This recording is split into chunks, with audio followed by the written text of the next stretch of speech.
Give me away, give me away. He was practically running away. He was running away when we were being marooned and we were under attack from the Malians, and he had the opportunity of staking a claim in the team. Anytime an attempt was made to him with the ball, with the pass, he's running away. He's running away, leaving the ball, hiding behind opponents. This whole Telemundo, it's like it's something that sometimes for the uninitiated, Telemundo is a channel that shows telenovelas. Yes. So this is like a soap opera. It's like a soap opera. This clearly is a soap opera. It's winding down. So let's call Extremadura man from Extremadura man. Bola. When the ball is coming to the player, he's running away. You know what's the game? And shockingly, there's a certain miraculous acrobatism. Na message said there, masin san players akuku da mama mutim na gina masa. Players be na masin san. Team na no ayehye. Team wo de bubo players na mama. Sakim CH. Hwan? Sakim CH. Aha. Team over na. Wo se dai? Team over na. Aha. Cavers. Hwan? Cavers. Cavers mi ya san omo. E say sister seculator mo nya bi mo. Sister seculator onya bi mo. Ayi omo say ayi Brazil anyway. Ya sign no. Brazil ni bay. Omo fẹ́ no wa say silver so wa. Tiago Silva. Aha. Tiago Silva. E say me the Felix will against stand. My son be say me Adamu. I don't go need my job. Go marry. No, you see, I don't need my job. Go marry. So you refuse to punish him. They're not the punishment. It serves you right. No, not the punishment. See. You choose. You choose love over job. That is exactly what you do. Because see what Richard go do. Football no day. Richard go marry. Yeah. So with the footballer, see, from August 2019 to December 29, we don't play football. No marry. We start live after we fall. He said they go marry. That be the time where money catch. No. So you choose love over career. And so if today you get your lover, the coach say they give you more time to go chop love. So it's not a big deal. Me, I guess that I thought that this matter. Does Don Bote still want to play football? You are 36 years old. Forget about the age. We cannot forget about the age, Don. You are 36. Yeah, 36. You doubt 36. Inner me, forget about the age. What you want me to come and do for you? You still think you can perform at the highest level? Why? In Ghana? Yeah. Not in Ghana, sir. Anywhere? Yeah. You train? Serious. By yourself? Always. Why don't you want to join a club and train? You see, that's what I'm saying. Them themselves, they don't believe themselves. The coaches don't believe themselves. They are not real coaches. They don't. You have to believe yourself that no, this guy can do it for me. If you believe me, I can do it.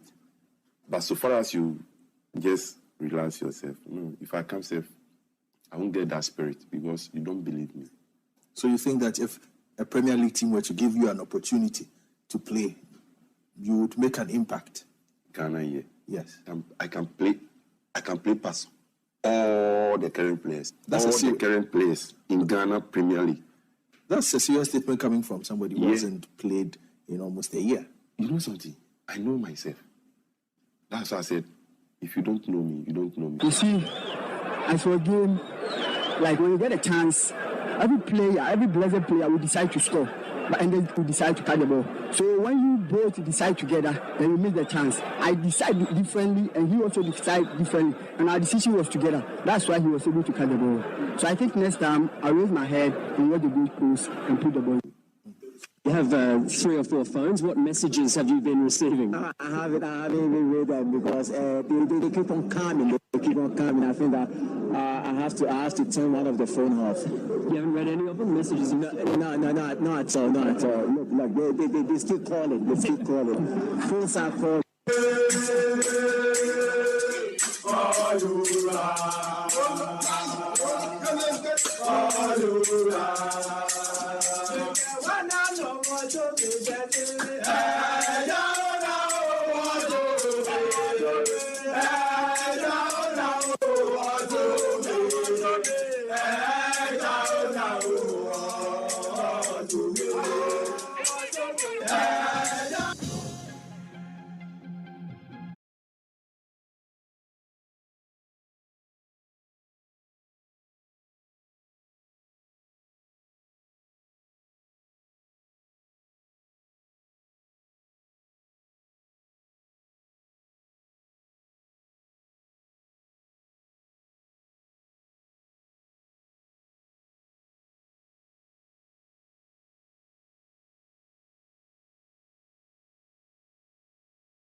Benjamin and Ketia here. A wonderful evening to our cherished listeners. We are live. I'm happy today. Few reasons. I woke up from my sleep this morning to, just checking out my regular morning routine, and I checked my phone. I was going through my NBA stuff, and then I chanced on a Coach Nimley tweet. I said, "Oh, by this time of the day, what was it about? The takeover, Charlie. The takeover. It is on my man's heart, pal. See, Sheikh Mubarak Altani, Charlie. The takeover day had stop, because see that was a heartfelt tweet. No, things are. He's a wicked man. He's a bad man. I'm telling you honestly. That's Jim no good at all. Exactly. You see, We'll get there. from day one. Hold your fire. So there's that. There's the Ghana Premier League title race. We'll let Pichichi tell you a lot about what's going on with that. And Pim Dakuan ladies. They have just won the Women's Premier League against Yusuf Basigi's Hazakes ladies on penalties again. And then this week, oh boy, what a sumptuous match. Real Madrid, Manchester City at the Bernabeu. Absolutely fantastic. We have a good second leg to look forward to. And then, of course, the Premier League itself is on. Like we do always on the show, we'll let the rabbi set things off because his club looks like it will be in the grips of the Glazers for some time to come. Ben, Coach, I can bet you this prayer will be against Radcliffe. No, but he's already a bad man. Yeah, this Yehovah Zebaoth prayer. Yehovah Zebaoth. Menesoa ni masoa na masoa. You are going to ba le woba. If you do be encho keminche. Wakeshi dambo. Amen. Amen. Abo fan bi etwe be she na ba bo pe mu edenche twe. Dia na no kwale so ayo ye bi e. Wo male eni sane e kan wo ka ba fonje. One time ni mo fi amo ya ajole. O pe mu. Wo ka eni ni bi e she. Fiake emi ewa. Sheikh Atani mi po fai. What ya come out 10 billion then no mo pa ha me 10 billion na me jeje na me ya. Ya ka eni ni bi e she la gbe ne wongbo. Wongbo man you be wongbo. Oh, jinwa klivja imeje. You are chuni enos money team ya boden chane ya jeje. Ya na eto agbene eto wo lalu eto wo blibo eto to wole no ba fi do eto amini eto wo mini no ni tim kome da ne ke wo se ne ke agbena ya am ke timale shinoni yo miji tim nele ke ya je na kankata bi ede yo be man you ele wogbena nke netan kwa me ne chike me ni wo fen wogbena awo me ne chen reverend yose fo a on no yo wa do mo wo do mo wo awo eto ole akeni a atwa ye bole ni bi piete no when oba gbele fen ye bi and GFA election agbele gba kashi team say am endorse mo kwalo am aka endorse mo na mo fie na kane when oba nekpa wakegbele mo da no job program ye yesu gba me amen.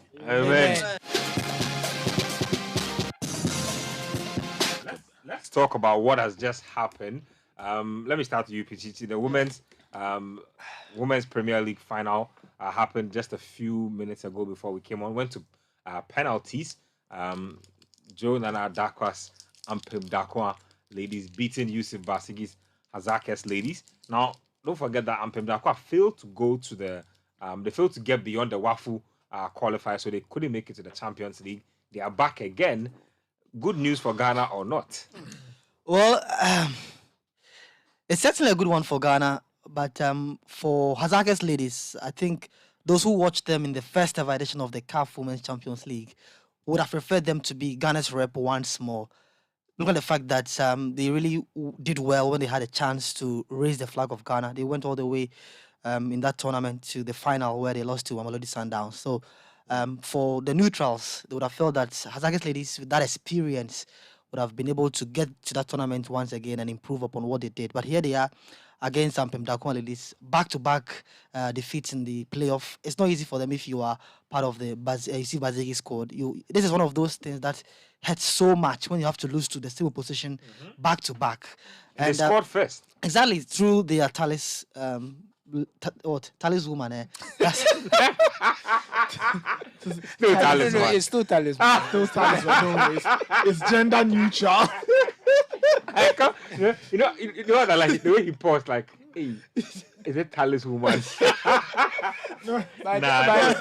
talisman, man. So I think Doris Bedu did a good one for them, but they were pegged back in the 84th minute. One of those last minutes pressure from Ampinakwa ladies there. And the game went all the way to the penalty shootout. And once again, Ampinakwa winning 5-3 on penalties. It shows you how resilient they are. Everyone who watched the game enjoyed every bit of it. I think the venue was on point. The Dr. Kwame Che complex is one of the best locations that we can have these finals. The pitch is on top form. You look at the stands and all that. It's very, very neat. And it made the game very, very good to follow and enjoy as well. And I think that looking at the level of competition also, women's football in Ghana is really improving. Because years past, I watched some of the games and I can say that the ladies are improving upon the quality of their play. All we want to see now is Pemdakwa going to the next stage, that's the Wafu Cup, and then qualifying. It's not easy. They were there last year. They lost to a Nigerian opposition and they couldn't make it to the CAF Women's Champions League. They have another chance again. And so their coach, Joe Adakwa, I think that what he has to do now is to learn from the mistakes they did the last time out there and know that, for me, I have issues with how we qualify for such events using the regional competitions. Because I keep saying this, that if you look at the Wafu Zone B, the teams in Wafu are top and are difficult. Any tournament that has Ghana, Nigeria in women's football is a very tough one. So it's always going to be difficult for our women's team when they come up against the Nigerian opposition. But they have to find a way past You need to strive to be the best there. No, but you see, if on the continent, Nigeria is a powerhouse, Ghana is a powerhouse, South Africa is a powerhouse. You mean all our powerhouses should be allowed to go to major competitions? Exactly. But here we are with the zoning system. I've had my own issues about the zoning system, but if that's what CAF wants to do, yes. So another chance for Pemdakwa ladies after this heartbreak to Azake's ladies to try and make amends. I think it's not going to be easy anytime there's a Nigeria team, because the Nigerians always know how to frustrate us and how to take slots from us. So they have to work on that. They have to work extra hard. They have to make sure that when they are going to the CAF, the Wafu Zone B, they're going to play above their level and then make sure that they qualify for the CAF Women's Champions League. That's the ultimate target of any football club in terms of women's football in Africa. And so kudos to the Pemdakwa ladies. I think that the better team, I should say, won this one because it was a game where Masigi won't be happy with you. No, see, he may disagree, but I think that's how Pemdakwa ladies came back into this game. You can't write them off. They did what they have to do as defending champions to retain the trophy. So once they've been able to do that, you have to give them the kudos and hope that they build on what they've done now in the next stage, which is the Wafu Cup, and then qualify for the CAF Women's Champions League, where I know the likes of Mamelodi Sundowns will be there once again. As far from Morocco also represent their country once again. So they need to be up there to rub shoulders with the top women's football in Africa. And I think the advantages of also being part of this competition. When Hazard ladies went the last time, they came back and we had clubs from Norway coming for Evelyn Bedu, clubs from Morocco coming for their players. So it's also that when you get to the top stage of the continent, you will have lots of money and then lots of interest in your players. So it's a good one for them, and they need to make sure that they get over the line in the next stage, which is the Wafu Cup.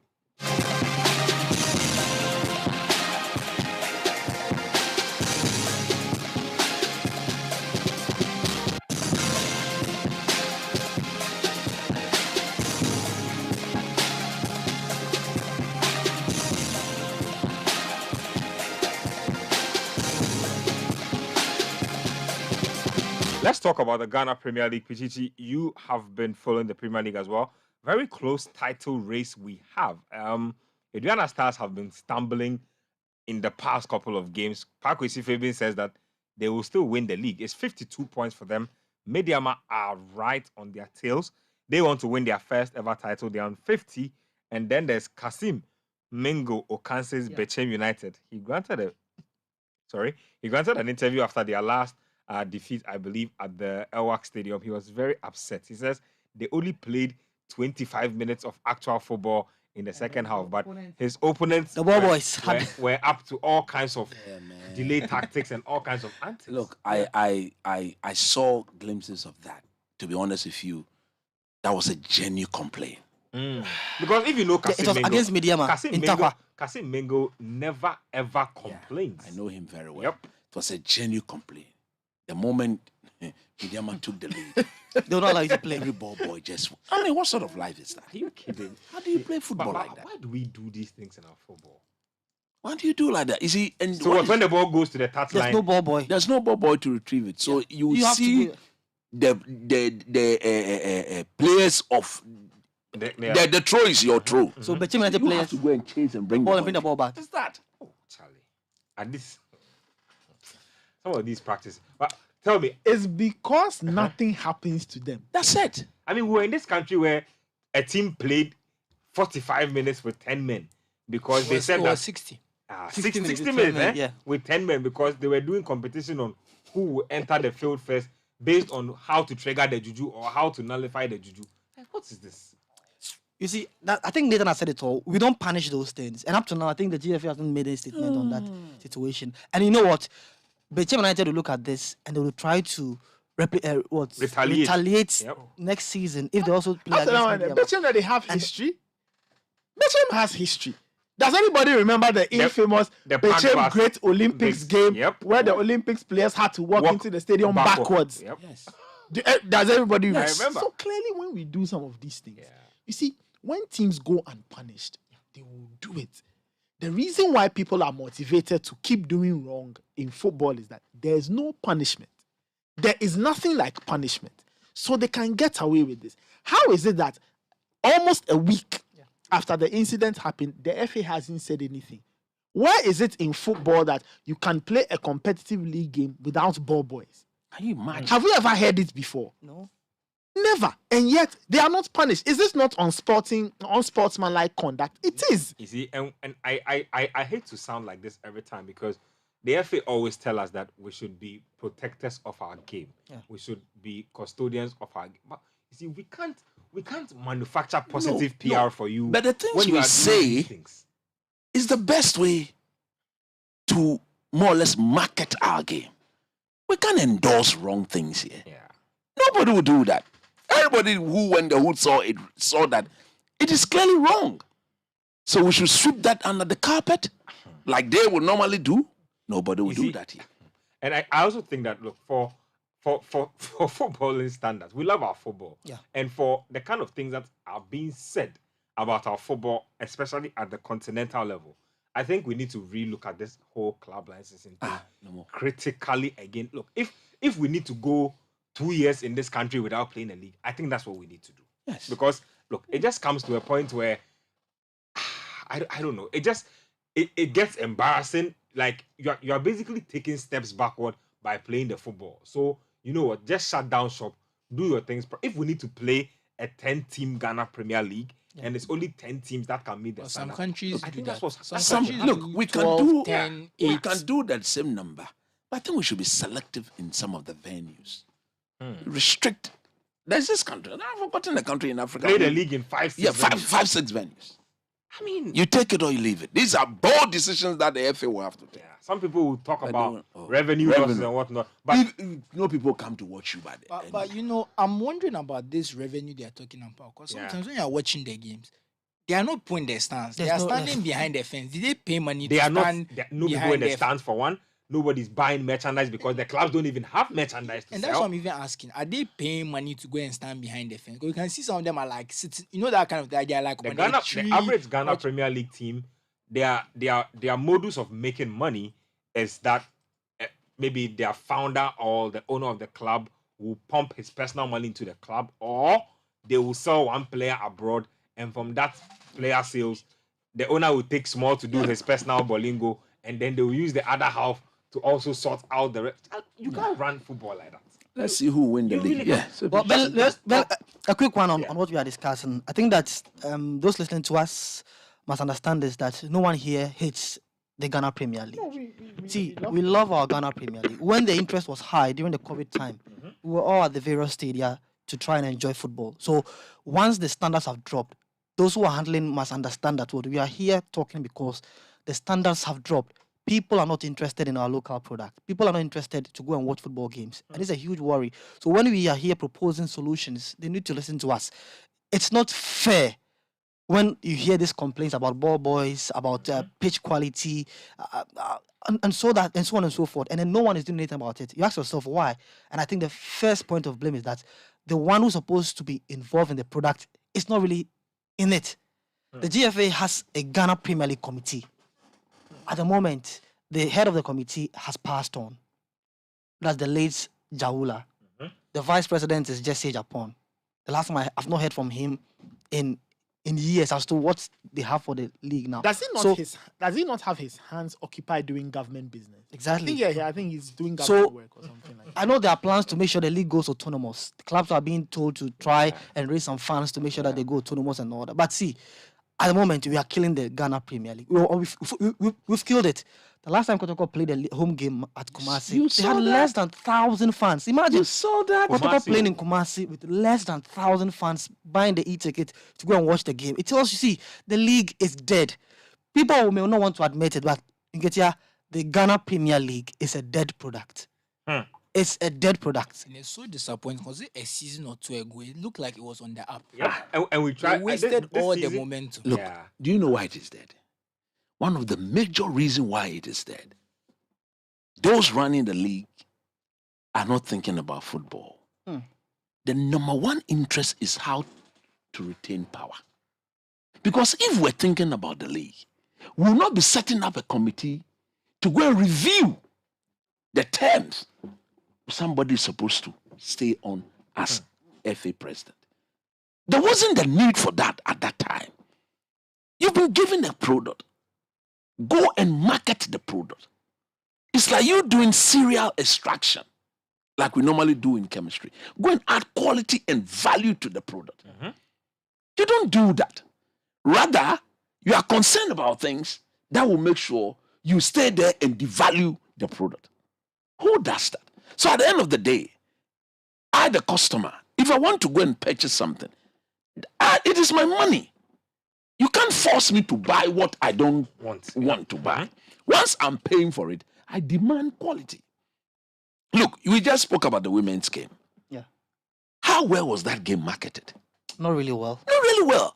Because at the end of the day, the FA president invited all the other women's team at the expense of the FA, renting their hotels, paying their feeding, for them to go. You don't do football like that.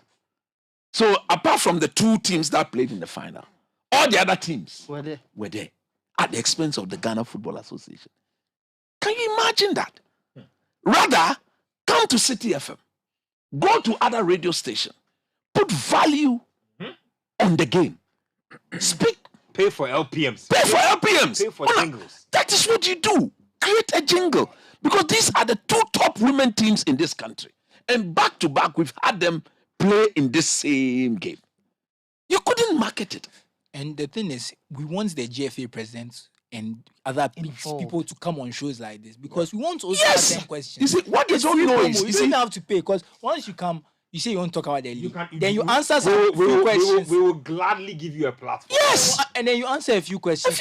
And then everyone and then is happy. talk. And then we are all happy. And then, look, Charlie, let everybody come on board and let's market the thing. And look at the way the game has just been swept under the carpet.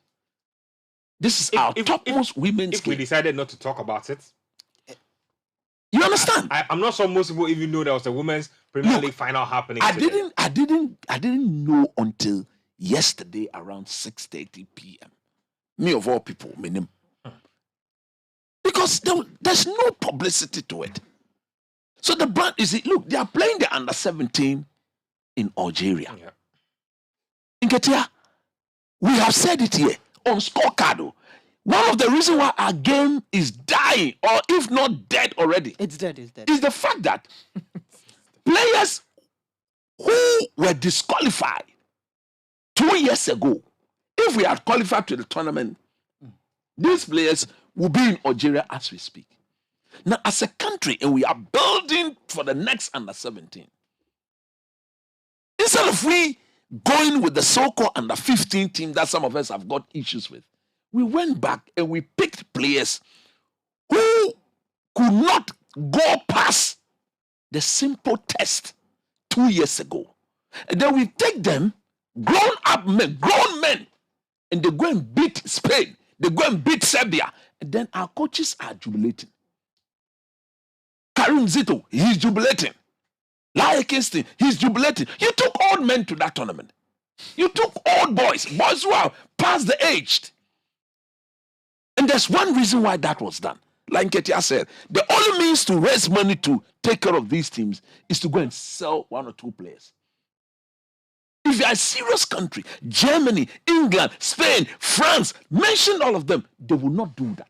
If you've gone past the age, you've gone past the age. Yeah. The Champions League is ongoing in Africa. Whatever the things we are doing now, are we doing things to make sure our team goes? Look, have you seen the standard? Yep. Very, very high. As we speak, this evening, there's a game going on. I was like, look. You can't even see us there in the next. No. Forget it, crowd. No. We are not. That is why we need to change everything that is being done now. We need to change it. Ghana football, these issues. Well, let's get to a topic that is dear to coach's heart. We'll touch on it briefly because it's been a roller coaster, really. The Manchester United takeover. Nathan, we've had a few updates in recent times. The updates keep coming back to the same thing, that it looks as if instead of an outright sale like was initially advertised, the Glazers are trying to hold on to at least 10 to 20% of stake in the team. That's and the last 2 days, reports say that Jim Ratcliffe has taken the lead, or he's the preferred choice of the people. Just give us some context to all of this, because we thought that United wanted money because there were debts to be paid, and so an outright sale made more sense. Okay, so this is it. Jim Ratcliffe, per reports, has thrown an offer to the Glazers, promising them a minority stake, about 20 to 30% ownership, while he takes control of the rest of the club. Now, that stance has been very consistent from the beginning, because Ratcliffe has never pushed for an outright sale. He has always said that he will give the Glazers a bit of control. Because if you listen to a lot of reports, the Glazers do want a bit of control. Look, whether you like it or not, Manchester United Football Club, as a brand and as an entity, has a lot of drawing power. Now, for just for context, right? Is this something that is common in football? I mean, new owners wanting to come in, but wanting to cede some of the power or control. It's not strange at all. It's not strange. I remember Arsenal, I can't remember who was it, Usmanov or Kroenke. I can't remember who exactly. That person didn't have full control of Arsenal. He had a bit of it, and then others also had to split portions. So it's not too strange at all, you know. But usually when new owners show up, they like to buy it outright or have a majority stake. That's not fair. Even the Glazers themselves don't have 100% control of Man United. What they got was a majority stake in the club. So part of it belongs to the fans? No, you have other entities, other shareholders, that kind of thing. So that's what Jim Ratcliffe is proposing. Now, another layer of this is that Jim Ratcliffe has a lot of good PR going for him.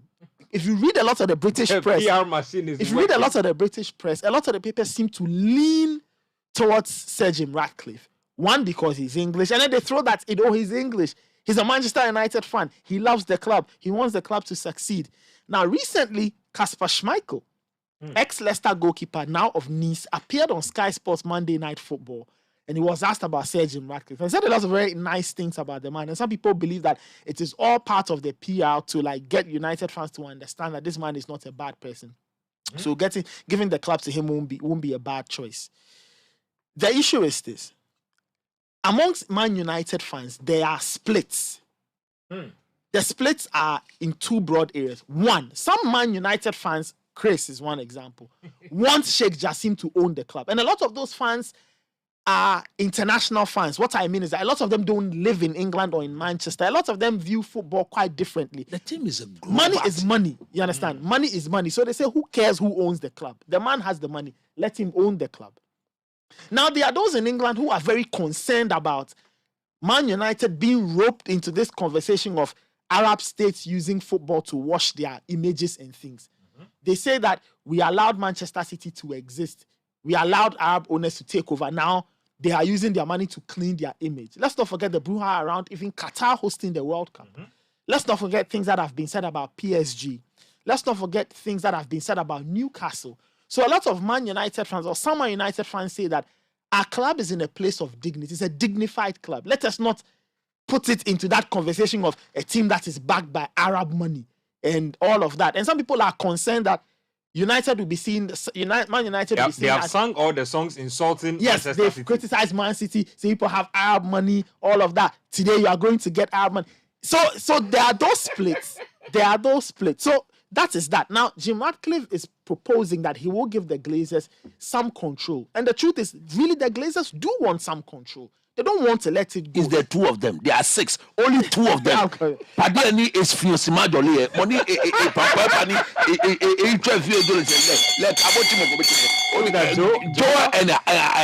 what did you Avram. Let's go and if you're smart, there are two of them. Only you see, there are six Glazers.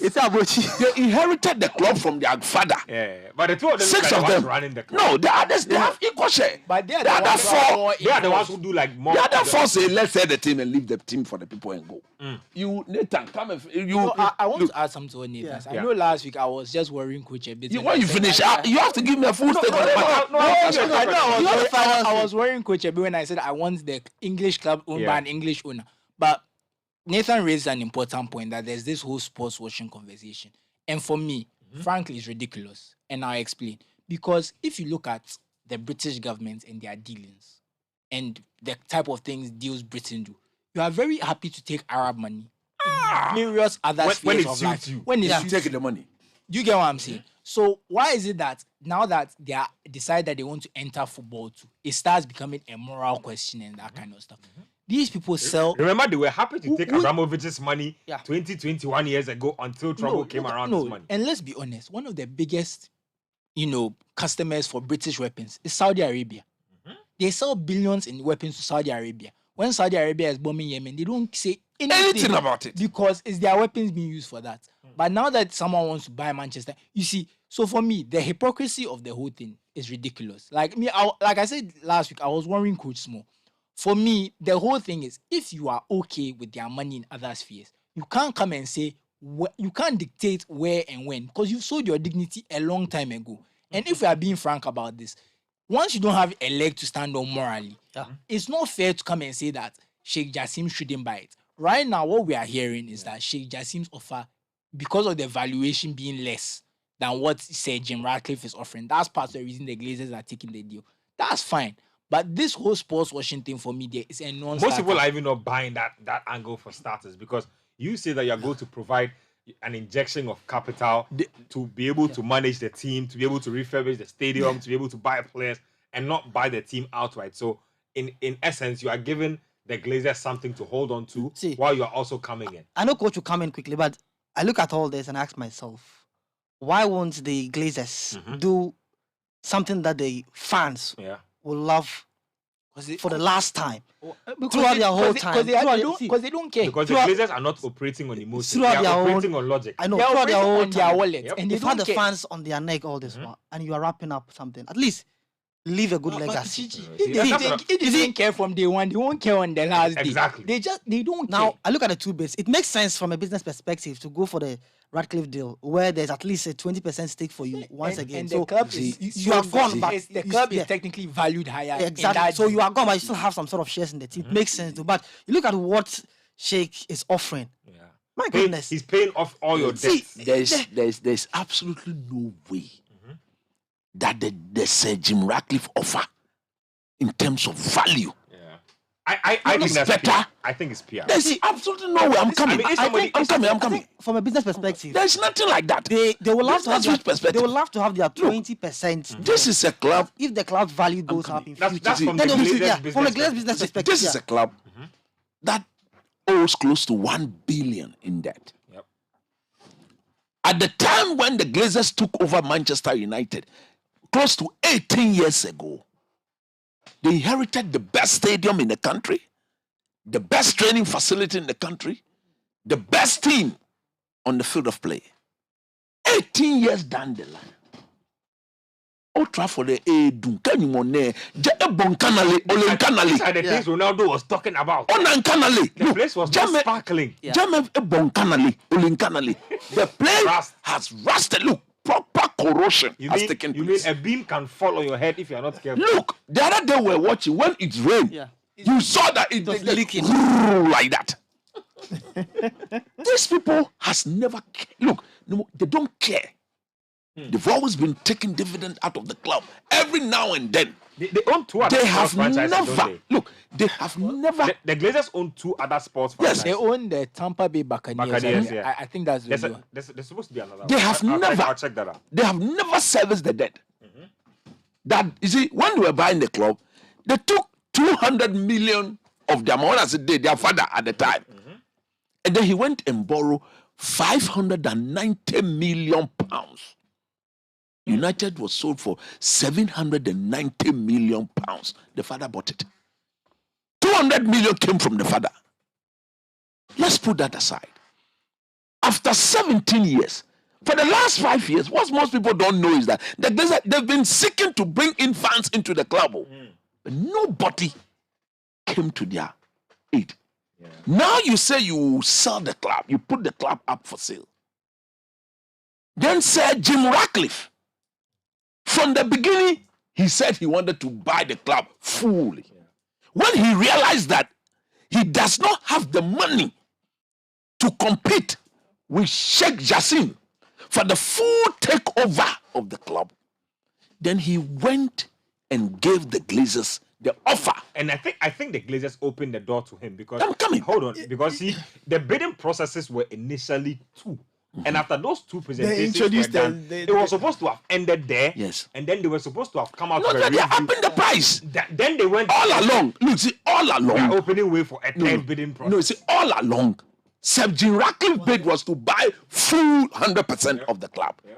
When he realized that he didn't have the money to buy 100% of the club, then he gave the Sima Jolly man and his brother, the one who ties his Joel head, and a Avram paper. I will bread itself cornrow. Joel, I will make up a more Sima Jolly. You are not a hairdresser, relax. No, I'm a hairdresser by force. But if you're Sima Jolly, we're Jolly, so if you look at what you see, that's why I tweeted yesterday that you when he came that he would buy the club, the English fans of Manchester United in England, they were all saying Sir Jim Ratcliffe because they know that indeed he's the true Englishman. So buy the club, then you go and connive and give the Glazers an opportunity for them to stay, and not only to stay, to own, but to have power with their 20% that you are offering them. Look, what is going to happen? That some of us will lean towards. Sheikh Jassim will not accept this level of humiliation. He will definitely buy a team in England. There are teams on the market. Come and buy my team, oh. No. Come and buy my team. I'm not going to look. Come and buy my team. Save this aspect. Because those people, they don't compete and lose. If you humiliate them look, even as we speak, will definitely turn their eyes somewhere else. Even as we speak, the report is that they are seeking an urgent meeting with the Glazers. Look, how much money is this man? Do you think you will need in 2 years? Because if you listen to people like Gary Neville, Sir Jim Ratcliffe will take the club, and in 3 years' time, he will prepare to get rid of the Glazers and all that. How much money do you think a club that is in debt? You see, Nathan, please, my last point. What even worse in the case is that this man doesn't have money. He's going to borrow the money to come and buy. Look, he's doing the same model as the Glazers. Just look at it. Old Trafford needs close to 2 billion to put up a world-class stadium like what Daniel Levy has done for Spurs. The training facility needs close to what? 1 billion to bring it to a modern Manchester United-like type of training facility. like what Spurs has. Then the debt of extra 1 billion. So when they are saying that the same Jim Ratcliffe's offer is more, our attorney says, I pay you off 5.4 billion. I will clear the debt. After paying you off, I'll go to the where the debt is. If it's on the stock exchange, wherever the bank is, I'll go there and I'll pay the 1 billion. If you add it to 5.4 billion, how much is that? 6.4. He said in 5 years, in less than 3 years, I will demolish Old Trafford and make it a modern stadium. 2 billion. Kafika 6.4. They're 8.4. The training facilities will, and then I will invest in the city of Manchester. You mean political Jassim? And then there is 500 million pounds cash. Ten Hag. Let's go and compete with Man City. Let's go and compete with Newcastle. Let's get to Osimhen. Let's get Osimhen and go.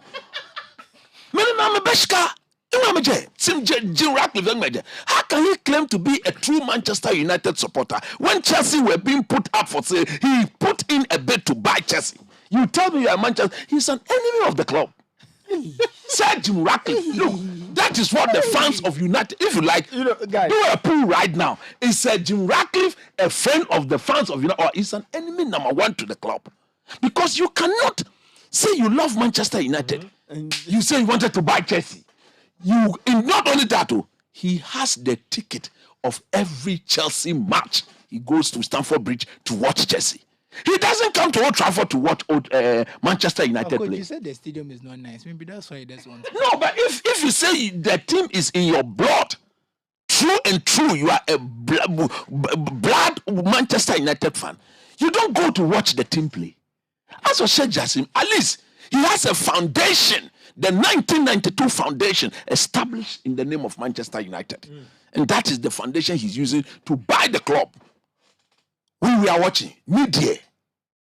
To everybody listening to this program today, I'll remain a United fan, but the day Sheikh Jassim decides to buy any team in England, you are there. I'm changing my allegiance. I'm telling you. I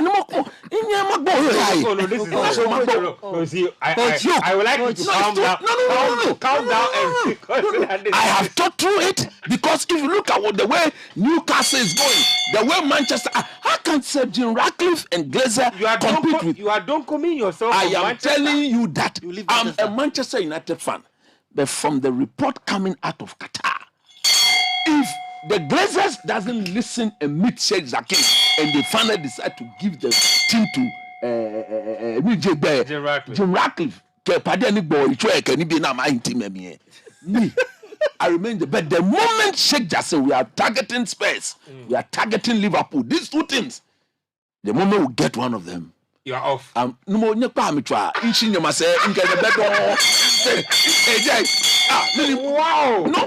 This is a huge declaration on the moment Sheikh Jassim buys a team in the EPL, you are gone. So coach, what if it's Crystal Palace? If he buys Crystal Palace, in 3 years, they'll be looking like Real Madrid. Look, if Sheikh Jassim, that is why Liverpool people are happy, Chelsea people are happy, Guardiola is happy, they are all happy, because they know it will come down to cash. You talk about missionary money. Newcastle, which people own them? Saudis. Manchester City, who owns them? Abu Dhabi. No, if Manchester United is being owned by Qatar, you are talking what? No me yomo.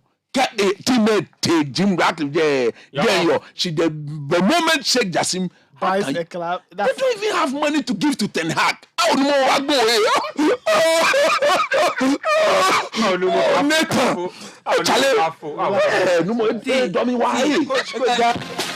Because you're already requesting. They are saying that the man you there forget. Someone just said, "Come to us." No. Arsenal will kill me quick. You have to fool for coach. You have to fool for coach. I recall when he was confident that the deal was going to be given to. How can you behave this way? I know that take it and go. Jalabia is ready to celebrate. Everything is ready. So just waiting for the celebration. I've been there when some of these American owners come with their business mindset. They don't care about. Look, they don't care. They are enemies of progress to Manchester. A big team like this, We have been playing second fiddle to Man City. The noisiest neighbors. Now when they talk, we don't talk. You can't even give Ten Hag 500. Look, Sheikh Jassim says. He said now when they talk what? We can talk. When was the last time Man United played in the Champions League final? That was 2011. 2011 at Wembley. Almost a faint memory. We've not even gotten to the semi-finals before. It is a memory that is dying. We were doing it with Chicky E. Guys, what I will say Wrap is it this. up, Nathan. If you ask me, I think there's a lot of PR going on in favor of Sir Jim Ratcliffe because he's English and all of that. And like I said earlier, it's just down to that bit about Arab money, blah blah blah, all of these things. This is how I think this story might play out. I think eventually Sheikh Jassim will buy the club, but he would overpay for it. I think all they are doing now. I think they're just dragging it Because for as long as possible. As of now, the reports say that. I mean, previous reports have said he has put in a 5 million bid.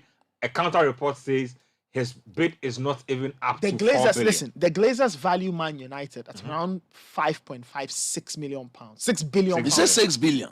Okay, why? Because the inside story is that they've looked at Newcastle and they've looked at what Todd Bowley paid to get Chelsea.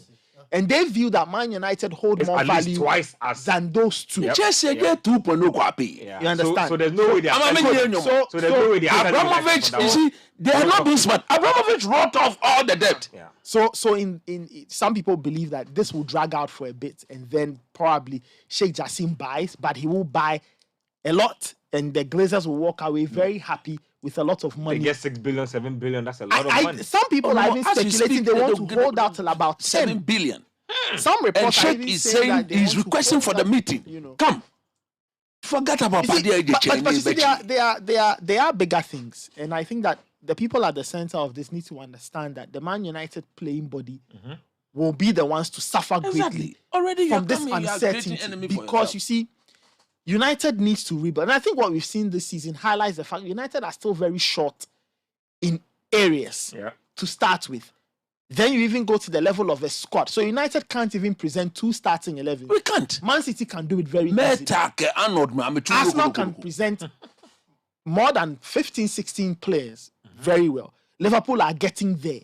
Chelsea are getting They are there. They need a proper coach They just to need just bring to them tie together. everything together. So I think that the decision needs to be taken very quickly, or else Man United will still fall behind other teams. Let's not forget, next season everything resets back to zero. Yes. And everybody starts. Liverpool will not be this bad. Chelsea will improve. Spurs will get better. Brighton would have learned their lesson. Newcastle want to stay where they are. So if you want to break into top 4, it becomes 10 times more difficult heading into next season. I feel It is money that Man will do United that. really, really need to look at their team, because when all of this settles, there's another problem Man United have on their hands. They need to look I at need the to call this age profile. My Reverend Father, the Bundesliga. I mean, Reverend is to somebody should get me his number. I need to call him. We have to pray. We have to pray. Dad, if you are listening, Daddy, please, we have to pray. And close the eyes of this. We'll let them give the team to shake. Serious issues. Let me read a few messages. Money from Thelma says that, hey, good morning, Pa. This guy. Hey. Young man. I don't know. Are you in Australia? Where exactly are you? He says, aside Ghana football. There's Australia. He says, aside Ghana football and matters arising, football isn't really my thing. But I'm always here on Friday. Guess why?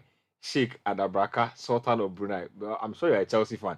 Jude from Kakasunanka says, just watched the finals of the Malta Guinness Women's League final, and it was nothing short of epic, though the ladies became evidently exhausted towards the end of the game and totally in extra time.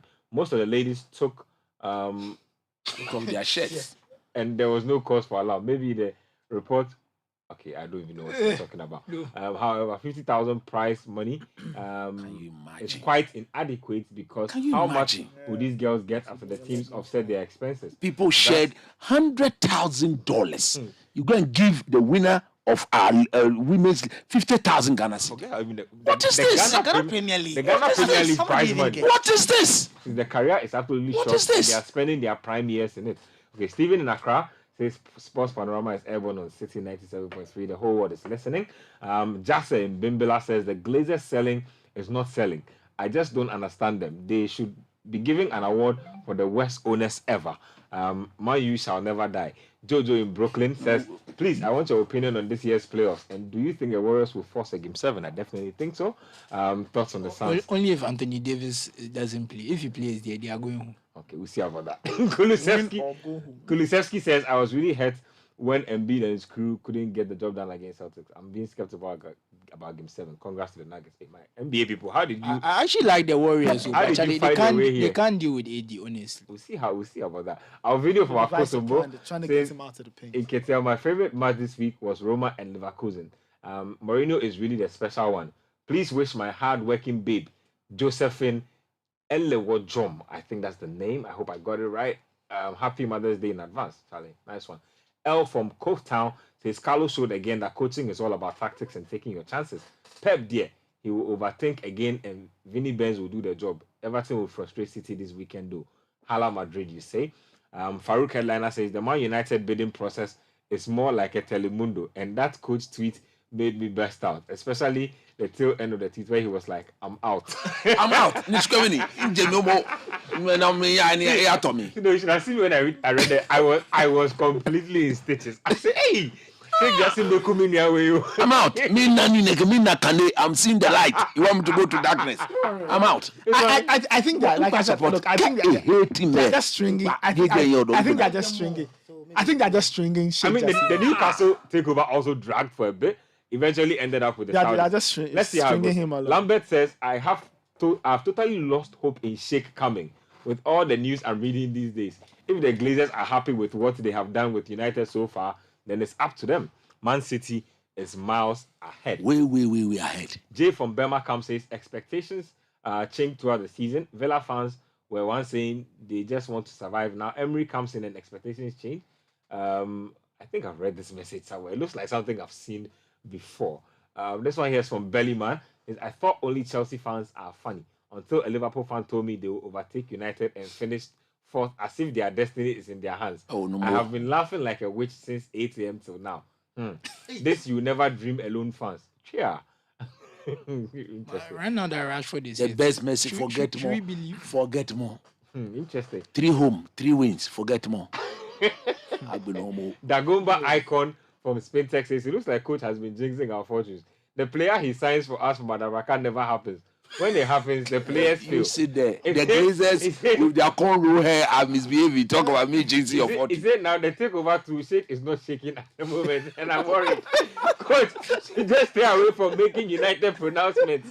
With the beg. Wow. You stay there and say with the beg. I don't want talking for the man to sell the club to the right person. Nana Intiamwa from Atomic says, I think it's done in Tanzania where they use about 5 stadia for their league. The FA must be serious in stamping their feet and ban some of our stadia.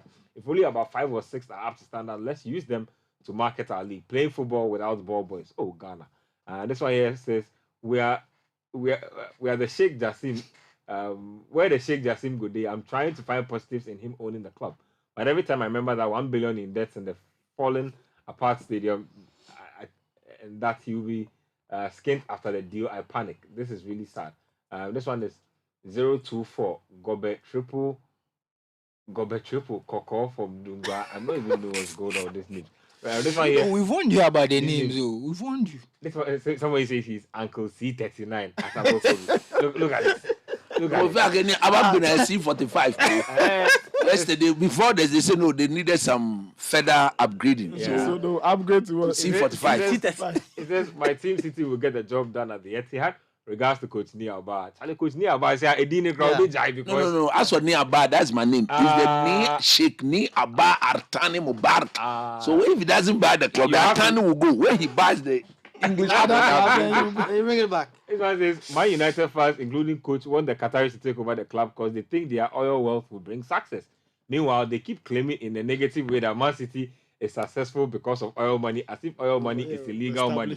Hypocrisy. That's exactly what Nathan was talking about. This one says, good evening. Watch 6 series. Shiton Kwan says from East Legon. Please, you guys watch Okwewu United versus Port City?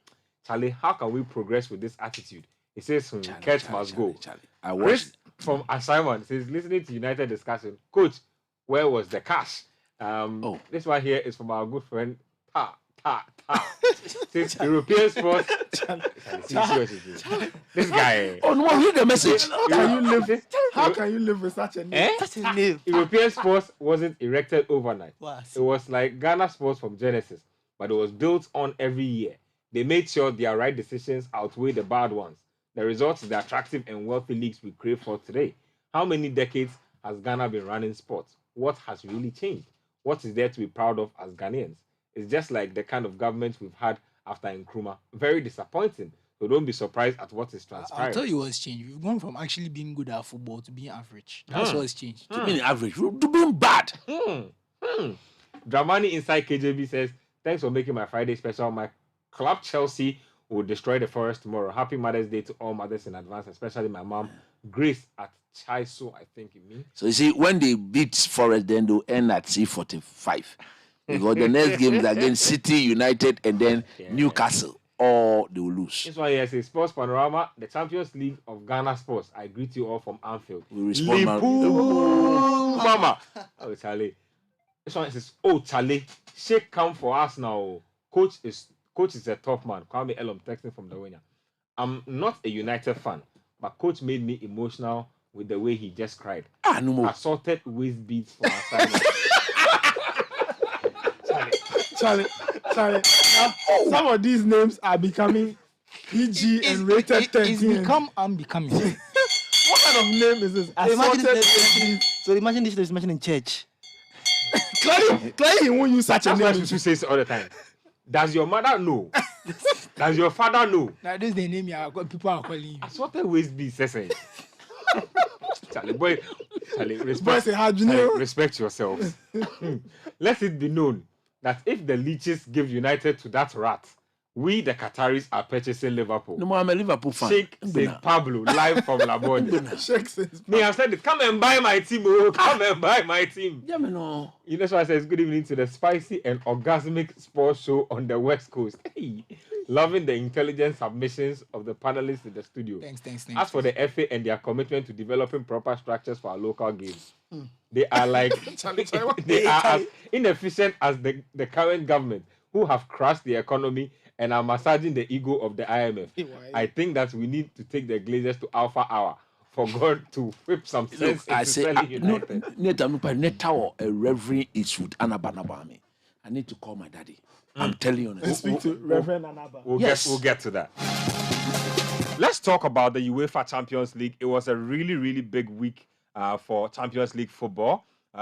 What we know so far is that the Milan derby looks like it is almost over. It looked like it was over at halftime, but there was some salvaging. It stabilized. Real Madrid, Man City, though. Once they didn't score, there was no salvaging. They are going home. Well, it's football. It's a lot can happen.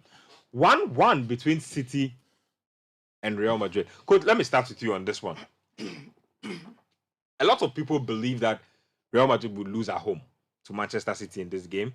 They didn't. I thought it was... They believe that they will lose at the Bernabeu. Most people thought Man City would dominate Real Madrid at home and beat them. Most people feel that based on Real Madrid's form, again, which is wrong to assume, that based on form, they won't do well. City were the superior side. De Bruyne, good goal, great Real Madrid team goal and all, but tactical patterns that caught your eye in the game. I saw Camavinga play at left back. I thought that was interesting, but it looks like he covered himself in a lot of glory. He played a good game. What are some of the interesting passes that caught your eye from that game? To be honest with you, it's the best I have seen in recent times. Two teams of the highest quality. Yeah. This reminded me of when that Pep Guardiola Barcelona team, when they were playing against Man United in Rome, and then the one they played against Chelsea, the Macalesian 1-1. Look, it was up there with the very best. I think tactically, Ancelotti knew. I mean, he showed that indeed he's one of the best in the business. He knows how to win the Champions League. And for me, the Real Madrid team, take it or leave it. They've already guaranteed Champions League football through the La Liga for next season. But they've switched off. They've checked out of the La Liga. So now they're looking at the cup competition. We saw what they did some few days prior to the game against Man City. What Ancelotti needed to do, he needed to establish a pattern. are we going to press the ball high up the pitch, or we'll do medium, low block, and then get Vinicius Juniors and Rodrigo to exploit the spaces in behind the Manchester City backline? And for me, I was happy when I saw that it was not a high press. Because the Bernabeu is that big. When I say it is that big, it's the fullest of measurement that you can have of a football field. So when you go pressing the ball high up the pitch and you are bypassed, there's no recovery for you. You will suffer. So he acknowledged the opponent that this is what they are good at. The one thing he did so well was to block the supply to Erling Haaland. And look, Miami Nipa, my one and only Rudiger, showed on the day that if it's about staying glued to Erling Haaland, making sure that he understands. You see, Rudiger first tackle with Haaland reminded Haaland that if he misbehaves, he will go for 6 months. So what? By doing that, anytime the ball was given to Haaland, he had two thoughts. In attempting to control the ball, he was worried about where Rudiger will be. And Rudiger reminded him on all occasions that he was there. So Erling Haaland couldn't turn. And that made it very difficult for the Man City team to go to more or less create in the 18 of. So look, it was clear. I was telling those I was watching the game with, if Man City are going to score any goal, it has to be a long range. And that's exactly what was exactly what happened. Because right from outside there the was box. no way. And Alaba, and then Kamavinga, and then Cavaya is an experienced chap. He's been there with Real Madrid over, and anytime they've won the Champions League, he's been there at right back. Look at Alaba. He's shown that indeed he's one of the best left back, turn into a left centre back who understands the game. But again, the Man City team too, at some point in time, I felt that they were overly pushing it too much. And you could clearly see the frustration in the face of Pep Guardiola. There were times his arrangement of the players on the pitch, he wanted Kevin De Bruyne to stay on the right. De Bruyne, who is the protagonist on the pitch, rather than on the Kamavinga side, nothing was given him, so he needed to change. In fact, if he had listened to Pep, he wouldn't have equalized the goal. But if you look at Pep, he kept telling him to come and play with Bernardo Silva, because the problem was that they knew that they wanted to overload that side. Because Vinicius Junior will not come back. He's not coming back. And the Walker too, and it was like Bernardo Silva 1v1 against Kamavinga was not working. And on the left hand side, there was no way Grealish was going past Cavaya. They had quite a banter. You understand? So Pep wanted him to drift far right and put more pressure on Kamavinga. But he also saw that even when he look again, this Modric guy. Look, he's shown that if you take good care of yourself, age is just a number. Because he had not played for like 2 weeks, but he came in there. They say he was supposed to be out. Oh, that's only not fully fit for that game. Yes, he was not fully fit. He came back in 2 weeks. But look at the 70 minutes he gave. Absolutely brilliant. In Ketia, the tide is not over. Of the two coaches, Pep is the most worried. Do you know why? Why? It's simple. You listen to Courtois after the game. It's a final game, and we normally do win final game. That is the mentality. And also even said that. Yes. He says if his players can play like they played at the Bernabeu, at the Etihad, they'll win it. It's a wrap. Because look, they are used to that situation. Man City, they've only gone past this stage once in their entire career or in their entire life history. And they are to beat the owners of the tournament or of the competition. So psychologically, look, there'll be so much pressure. You could see the relief on his face when the De Bruyne goal. Oh my goodness. You could see. But you know, City have not lost at home in Europe for about 4 or 5 years. If there's any team in the world capable of doing that, Real Madrid. It's Real Madrid. I'm just saying. Yeah, it's a good statistics to go and defend. This is their chance for me. Is it? This is their No. best This is their best chance. Yeah, but don't get me wrong. Seem to also stop them. Don't get me wrong. when your best chance is coming against the best in the business, then you must be worried that your best chance may slip away. There's that possibility. The best chance they've got is coming against the best team in the competition. In the competition history, Real Madrid is the best. So in that second leg, if Ancelotti, like he himself said, stick to, look, I think if I have my way in that second leg, he shouldn't start with Toni Kroos. How do you start that? I'll put Tchouameni alongside Valverde and give the old man Luka Modric the freedom to roll.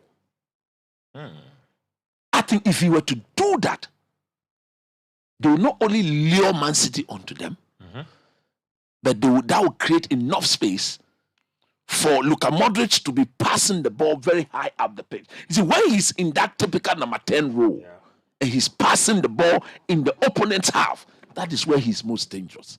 You see, the outside of his foot, those sort of sweet swing passes will punish every opponent. Look, there's everything to play for. God bless the day UEFA canceled the away goal rule. Because look, it has added some spice to the tournament. Because Real Madrid, I mean, they are going to the. They would have been more worried by now. They would have been more worried. So there's no need to change the game plan. On the side of Man City too, there'll be no need to change whatever game plan you believe you can help you qualify. So we are in for a treat.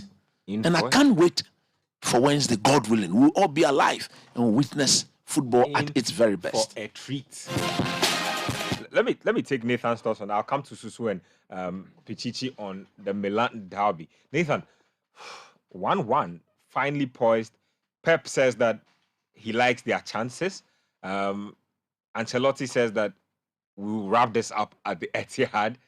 It looks like a game of masters. I mean, for me, it was intriguing just watching the tactical battle going on the sidelines.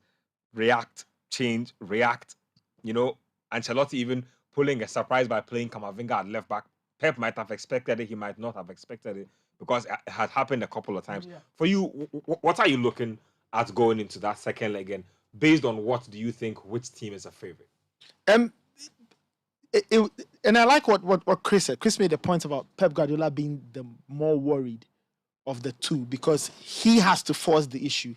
He has to get a win against Real Madrid. They have to manage their emotions. Last season, I always say Man City got KO'd not because they lost that second leg. No. They got KO'd because the first leg ended 4-3. Exactly. And you could tell that was a result they did not want because it meant that Real Madrid had a way back into the encounter and we all know what happened. So I think that it will be down to a number of things. I think Pep needs to figure out how to get Erling Haaland going in that second leg. Because we saw in the first leg that Rudiger had his number. And if Rudiger has Erling Haaland's number, it means that Man City will have to adapt and try and get somebody to score the goals for them. It means De Bruyne has to create, he has to score, has to be all over the place. And from what we saw, De Bruyne moving all over the place to try and find space just tells you how well drilled Real Madrid were on the night. They were defensively solid. There were portions where they backed off, had a 4-5 in front of their box, and really kept Man City at arm's length. So City will have to try and see how they can get De Bruyne and Haaland to find those spaces, especially Kevin De Bruyne, playing the half space, try to see if he can get Haaland going. But Haaland has to think about Tony Rudiger. How does he deal with a player who is very physical, but still has enough in the tank to match him in terms of pace and all of that? So that's the first riddle Pep Guardiola has to solve. It's a very, very important riddle that he has to solve. Now, what does he do, especially at right back? When things are tough and Bernardo is not getting the better of his man, what does he do? Does he pull De Bruyne out? Does he tell Kyle Walker, go and help your man? Especially, and that's a gamble because you know that if Vinicius gets behind Kyle Walker, we all know what's going to happen. He's not catching him. He's not catching him. The pace is there, and it could cause a massive problem for Manchester City on the break. So I feel that those are the things Pep Guardiola needs to solve. How much of a gamble should he take as he's chasing a place in the final?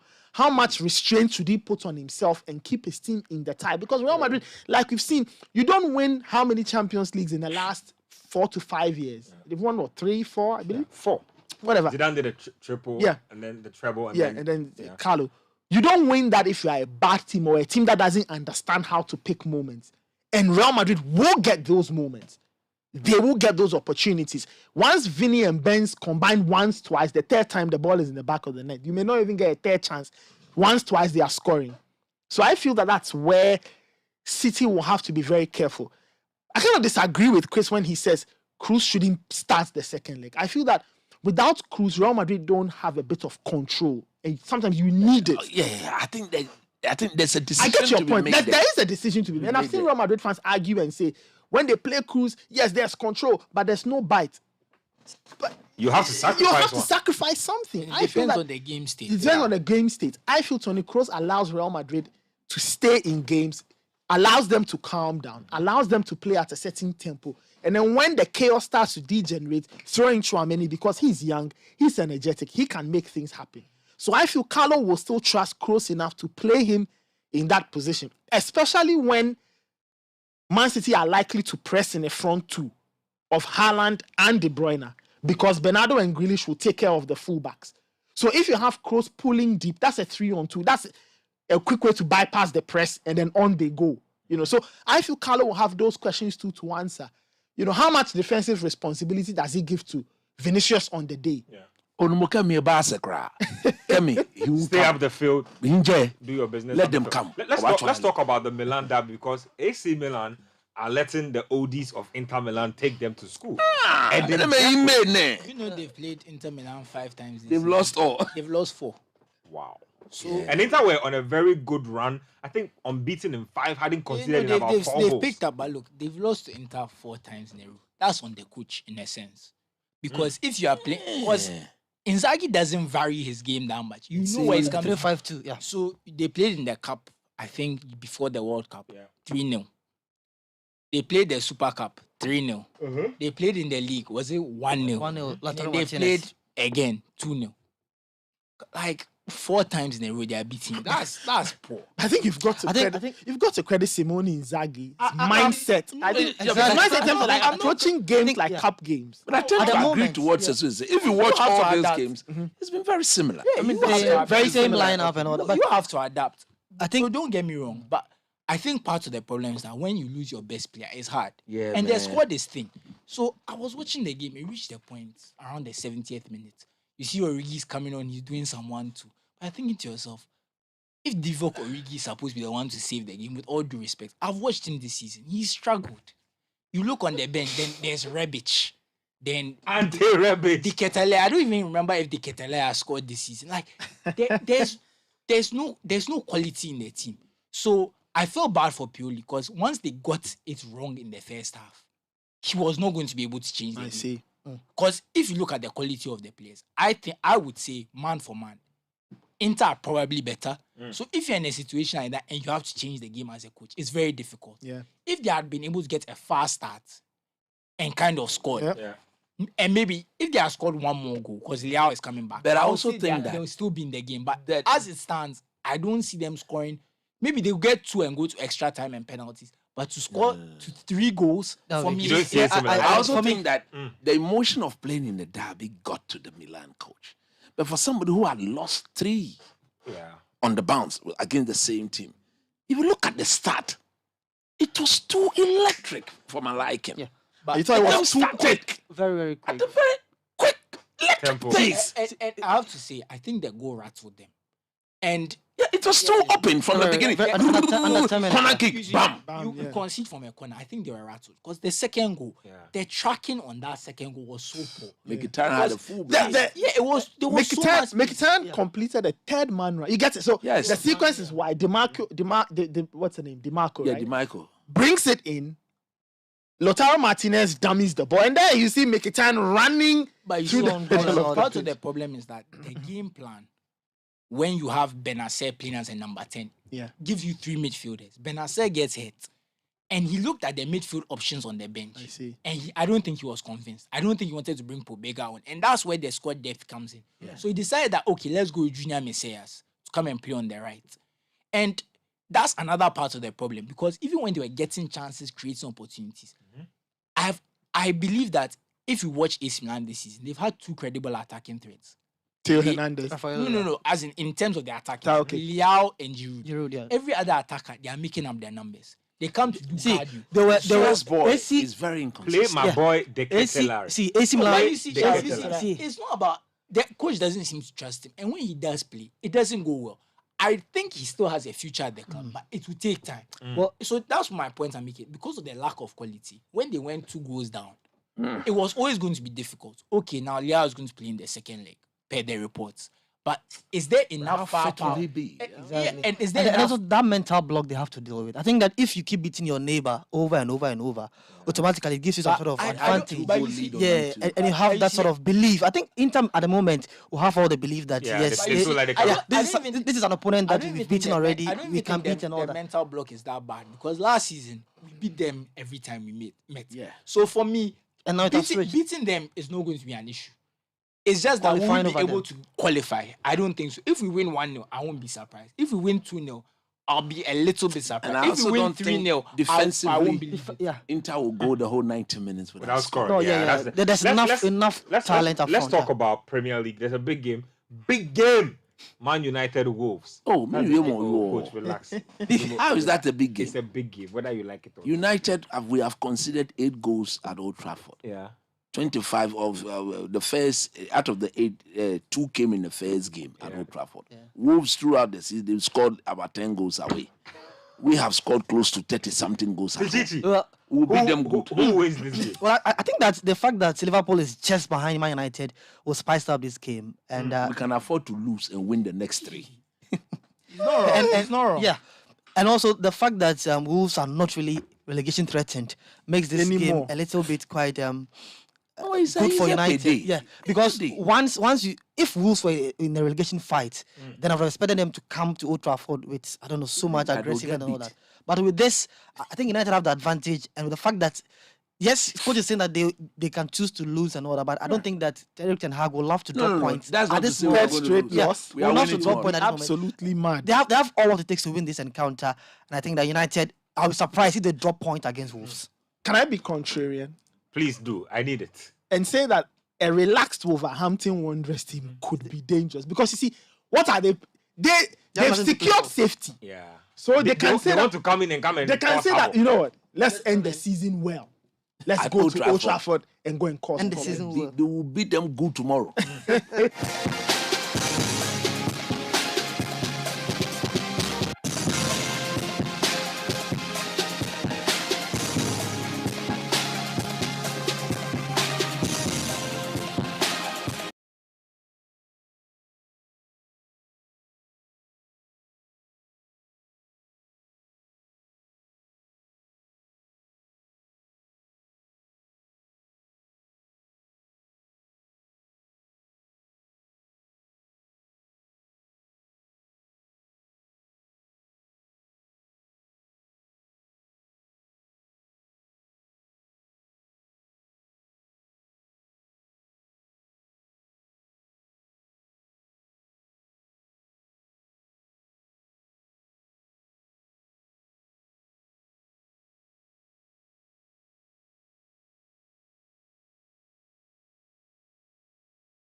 Briefly, and let's get into more football. Dr. Ernest Cranting is here, colleague of ours these days, doubles more in the entrepreneurship aspect of the industry. Doc, it's good to have you on the show. It's good to see you, my brother. Good to see you. Good to see you. You've been up to quite a bit lately. The All-Star Festival, you've been in Sunyani during some few promos. You're in Accra now. First of all, I mean, just to enlighten those of us who don't know what's going on, what's the All-Star Festival and what's this all about? Okay, thank you. Before we get into All-Star Festival, you've been talking about Milan all this while. Yeah, you've been in Italy for a minute. No, yeah. man. What's going on with No, Milan? we have to overturn that first leg scoreline, but it's not going to be easy. We need to appreciate how how well Inter have been playing the last 10, 12 games.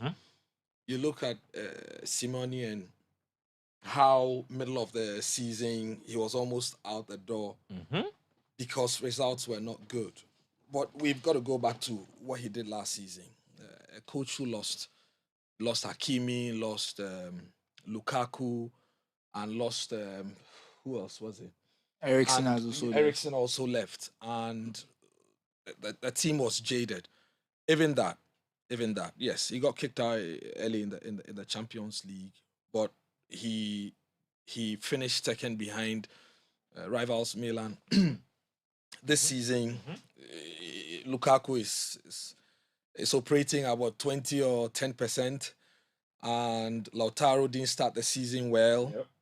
Dzeko 37, and Mkhitaryan appears to have been reborn, and he's doing something.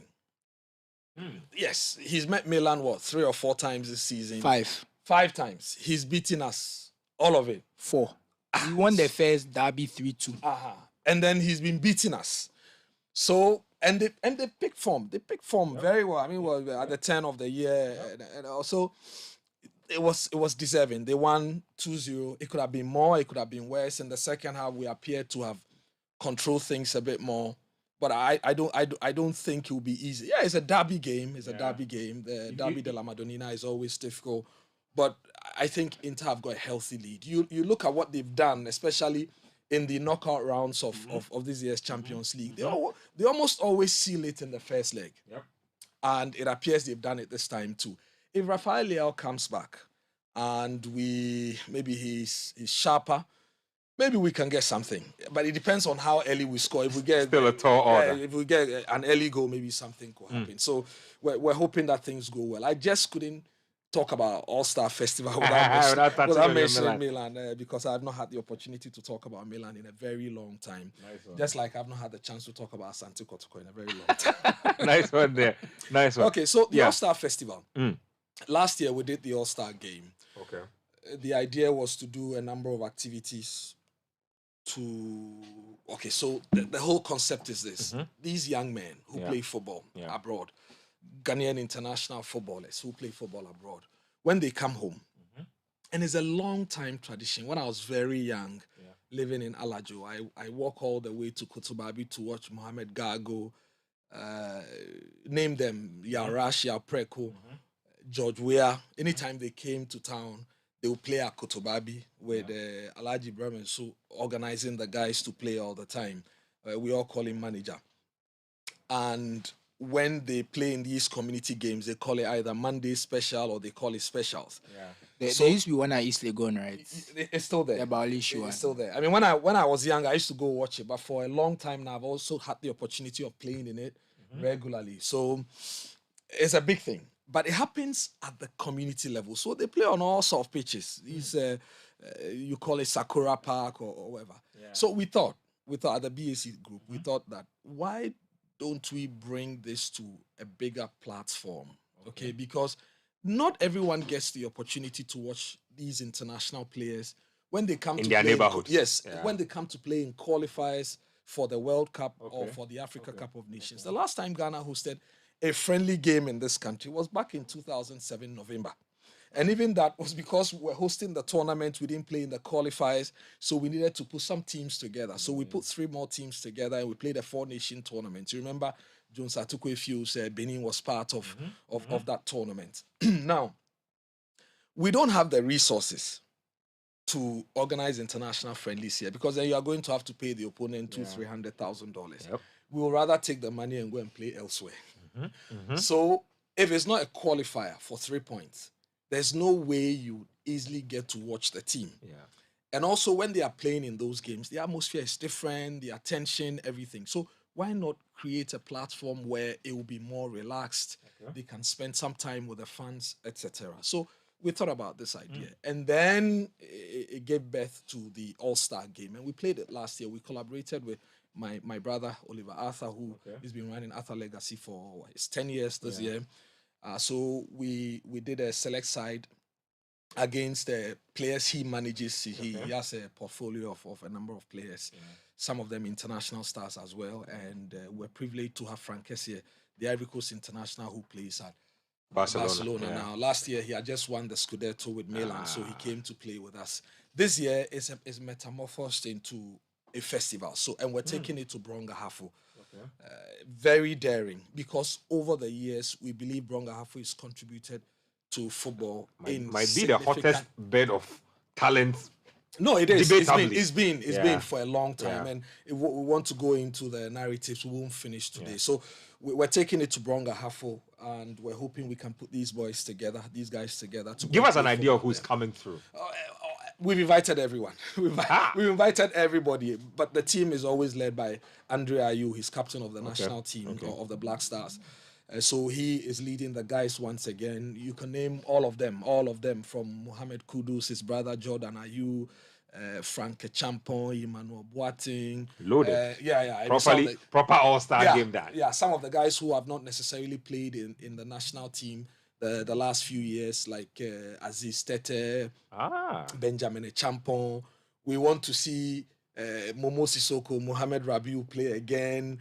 So we're working on these players. We're working on these players. So some of these players are coming through, and we're working. Is this happening in Sunyani? No, it's happening across the 3 regions. So Bronga Hafu now will have the Bono East and Hafu. So we're spreading the activities across these 3 regions. So there's something happening in Hafu. We're doing a float in Hafu on the 20th. And then we're doing something like a conference on football business. There are about 133 clubs between Premier League and Division 2. That's a massive place for football. So they are doing football, but we think we could help them, improve the way they are managing the game generally. And then there's special CSR. We understand that a lot of these boys who have come through, including Kamal Dean Suleiman. He's a Techiman boy. He's a Techiman boy. He played on a pitch, tackle pitch. And we've been asked to do something on that pitch. We've taken up the responsibility. We will do it. And we also have, there's a deba. There's a special deba by Osajifu Osiadeyo Nanajiman the II. We all know him. He's the owner, bankroller of Adriana Stars, who is pushing to win the Premier League again in 5 or 6 years. The last time was in 2017. So he will host these guys and to a deba, and then we will play the game at the Nanaji Mambedu, the first park. We call it the NAB1 Park. So these are the activities. But before then, the day before, there's a gala night. The gala night, the idea is to bring all of these ex-footballers together so that we honor them, recognize them, wine, dine, and spend some good time together at Roosevelt Hotel. So these are the things we're doing for the All-Star Festival this year. We're almost out of time. Just briefly, touch on the initiative to generate some fun engagement to help out the Ghana Premier League. Great. So we've been talking about the Ghana Premier League. You guys make a lot of time talk about the Premier League in England and other international football domestic competitions. Well, we know that the Ghana Premier League is for us. We have the privilege, the opportunity to also join the conversation and see what we can do to improve it. So we have this together with the Football Association. We have this innovative idea to engage the fans. I wouldn't say it's unfortunate we're doing it with just 4 or so games to the end of the season, but this is the business end, because we still can't tell who is winning the Premier League, do we? There are 2 points separating Midiama SC and Adriana, and there are up to 4 or 5 teams that can still win the Premier League. In fact, Kotoko and Hartlepool can still win it. So we want to follow the action. But now what's going to happen is if we get to the league centers, from when the league resumes, this weekend is FA Cup weekend. When the league resumes, God willing, we'll be at all the league centers. The idea is that you find young men and young women in their fun engagement tata. So you see the bed power and the fun engagement tata, and they will be wielding some boxes. So all you have to do is when you're coming to the venue, come with your call card, write your prediction on the call card because it has your name. If you don't have a call card, just get a piece of paper, write your name, your phone number, and your predicted scoreline on it. Put it in that basket or that case. Just when the game ends, we will call out the winners. You just have to predict correctly, and then you get all sorts of prizes That's good engagement. Yes, yeah. even though there are 4 games or so to end the season, yeah. we want to start it and see how next season will go. We believe in this. We believe that we've got to build our own Premier League and make it what we expect it to be. Lovely stuff, lovely stuff. So, I mean, just quick reminder of the timelines again for the All-Star game, and then we can wrap Okay, up. so the All-Star Festival is happening on, it's between June 20 and 22. So June 20, 21 and 22 is a 3-day event between Tuesday and Thursday. But the weekend before it, we're doing a theme park. So the theme parks will be across the major cities in Bronga Hafo. So places like Brekum, Doma, Suyan, Bichim or something like that. Yeah, Techiman. So you take your kids there at the weekend. They can play. There's a food court, or there are going to be food courts, and there will be entertainment, lifestyle, everything. Then the action itself is from Tuesday when we do the float. And then on Wednesday, the guys arrive in town from Accra. And then the activities continue. There will be a special curtain raiser between BA United and Bofo Akwatano. You know, you can't talk football in that part of without the country those without it. That's proper football royalty. And football heritage. Proper one. Proper one. And they'll play a game. And then the Thursday is the All-Star game. It's between the international stars and a local select side. So the local select side, I mean, that place has 4 Premier League teams, 12 Division 1 league teams out of the 48 clubs. So the 16 clubs will come together and give us one team. You know, so that's local content, and then they will take on the international stars. Can I ask a question? You know, these are all nice things, but is it only if you are in Bronga half will you be able to watch it? Will it be like streamed? No, it'll be live. It'll be live. Last year's game was live on TV. It'll be live on TV as well. But this is for the people of Bronga. In fact, the venue is too small for people to come from Accra. Anyway, because these people love football. They love their football. They'll crowd out the place. They'll crowd out the place. But we expect people to come from Accra as well. But the game will be live on TV. It's ceremonial yet competitive. The idea is to get football to every home. Football is for everybody. There's no, that's why it's the most popular sport. So as much as possible, let's give it to everyone who wants to have it. And historically, it will be the first time you have a star-studded side like this playing a game in a region that has contributed so much to football in Ghana over the years. Okay, Doc, thank you very much. Thank you. So you heard Dr. Ernest Scranton talking about the All-Star Festival. Let's wrap it up. Susu, what's going on? Well, happy Mother's Day, obviously. So shout out to very important. My 3 pillars. Yeah, 3 pillars. My 2 grandmothers and then my mom. So it goes to Madam Cecilia Aban. She's my mom. Happy Mother's Day to her. And then my 2 grandmothers, Eunice. One is Eunice Adedeotunfo. And then also Ama Dia. Yes, I think, that's their names. Nice one. The 3 pillars. 3 pillars in my life. 2 grandmothers and 1 mother. Nathan? I'd like to wish my moms, Bernice Nate, happy Mother's Day in advance. Mommy, you know the deal. And I like the shout. That's it. You know the deal. And to my mother-in-law, Mrs. Comfort Amwako, Charlie. Very important. Hard woman. Now I fear. That's it. See, there's a proverb about taking words out of people's mouth. Don't be doing Apologize. Please learn from me. Learn from me. Yeah. And to Mrs. Kwa herself, Hand me bell. How many times did I ring the bell? 3. Thank you. Yeah, Mrs. Q herself. You know, my sweetie pie. Gina, Gigi, well, she's not a mother yet, so she's a potential mother. So yeah, of course. But this one is Friday night shout out. You know what I mean? I don't know. Coach. Yeah, no more. As usual, to my mom, Mrs. Comfort. Namely, she's an old lady, but Charlie, she's still hanging in there. And then to my beautiful wife. Beautiful wife. Oh, Charlie. Listen to me. Charlie. My beautiful wife. I can see the poker is going on. My beautiful wife. Oh, Charlie. The mother to my 3 beautiful daughters. Oh. Happy Charlie, do you know, Mother's Day. How Sweetie. Do you know how big a privilege it is for your dad to be on like live radio and to be like, Of course. man, Susan, man. look, God bless you, eh?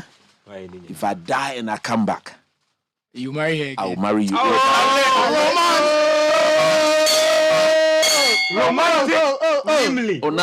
Romantic, romantic ni aba. If I die today and I come back, now you, I will still marry Susan. Coach and Nathan are whetting my appetite for marriage. Okay, you and Kasa, your appetite is wet already. Behave yourself, my brother. But you know what's pinning me? And then, what's going on? My girlfriend is listening, so I can't go and copy. and then